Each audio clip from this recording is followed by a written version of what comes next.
You can pass it around. You can share one microphone like the early days. Did you ever have to do that? Oh, yeah. Yeah? We've done it all. I think. Every time I say that, something new happens. Or the bandmates look at you like, don't say that much. Yeah, That's he just too much jinxed information. I mean, you guys, for most of us who first came to know you, you seem to come on the scene rather rapidly. And I know you were all doing different things before, but once you came together as a band, you seem to have fairly rapid success in Nashville time. So, I don't know, was there ever a time, though, when there was the one microphone, the crammed in the van, all of that stuff for you? Oh, yeah, that... 7 years, right? Seriously?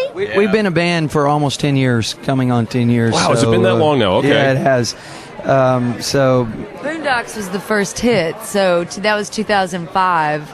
So it has been fast since Boondocks, but those years prior were, a lot of van riding, a lot of just singing wherever anyone would have us and begging people to play songs and, the whole thing that you do when you come up through the ranks, and we're still doing the same thing. But with a group like you guys who are, obviously have some closeness within the band, is there ever a point during that period from we started the band, we got a hit 7 years later, where somebody's going, I'm going to hang it up, and the other three are going, no, you don't, not yet?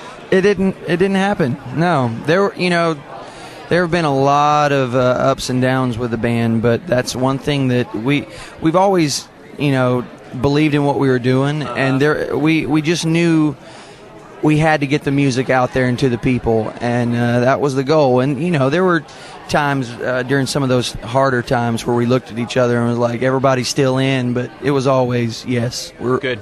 We still have something to say. And now you have some larger tour buses, I'm sure, and thank goodness, because you have a rolling nursery on the road these days, don't you? What is going on? These days we do. Well, Philip and I both have baby girls, and they come along on the bus with us. And we watch a lot of Baby Einstein, a lot of classical music. Great. Who knows, the new record might be inspired by... We're going to throw in some Bach and some Mozart. You might hear a little magic flute in there. Listen, we are not that sophisticated. Don't let him fool you. Hopefully our children will learn much better than we do. Hopefully they'll learn their colors. Open our CD and see Magic Flute played by...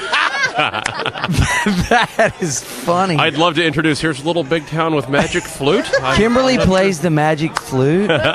what kind of record would that be, like Foghat or something? Who had flute on, like... Jethro Tull. Jethro Tull. Way to pull that reference out of nowhere. Actually, nice job. Can't you see? That had flute on Marshall the Tucker Yes, it Band. did. Marshall Tucker Band, yes. Yeah. Before we mock the flute.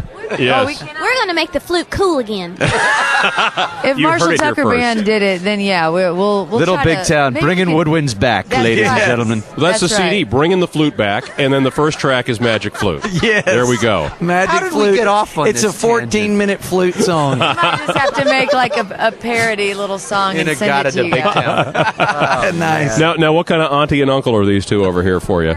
Perfect? Perfect aunt and uncles over there. It's so fun. We wake up on the bus and have some coffee and have smiling babies looking at us. And We got plenty of babysitters, always, at every turn. Such good aunts and uncles that last week we took the babies and gave them mohawks and got gel out and pushed their hair up and took pictures. That's what we do when we're bored. That's what happens on a 17-hour bus ride.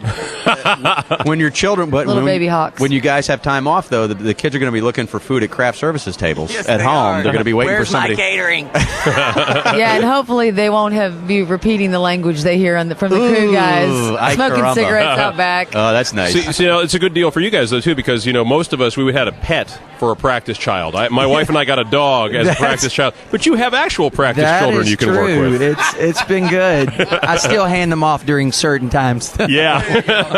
Vomiting, pooping times. Yes, Jimmy yes. stays away from that. Well, Little Big Tragic. Town, you guys, always good to see you, and have a great weekend down here at CMA Music Festival, and best of luck to you. Thank you. Continued success. Thank you. It's Little Big Town with the Wank and O'Brien Show on 97.1 Hank FM.